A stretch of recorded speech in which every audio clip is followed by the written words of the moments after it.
Well, anything that carries a price is going to have differential uptake according to the people's capacity to spend, and clearly those who have a lot of disposable income, it's less material concern to them whether they buy it or not. But if you're a single mum living in one of the western suburbs of Sydney with 2 kids, and every cent counts, and someone breezes along and says, "Oh, look, Yvonne, you should be wearing a Fitbit," they say, "Huh?" And reasonably so, because there's a big opportunity cost in $150, $200. Yeah. So essentially, this is the point about all forms of healthcare. As soon as you put a price tag on it, you create an inequality in access. So that this is the whole point behind Medicare, that you should be able to get access, in our view, as a society, to healthcare according to what you need, not according to your ability to pay.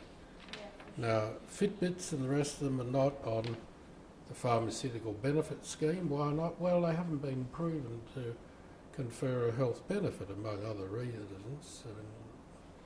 Some people use them and find them helpful, and others don't, and it's a very mixed bag. It's not like, aspirin for a headache. So there's a data gap with regard to wearables, I think. Okay. And hence, health policy makers would say, well, if you've got the money to spend on it and you want to spend it, it's up to you. But maybe it'd be helpful, and I'm very pleased to hear it. But there's no public health pressure based on evidence that says that these devices should be freely available. There's none. Yeah. And probably already making lifestyle changes that favour better health or the promotion of health.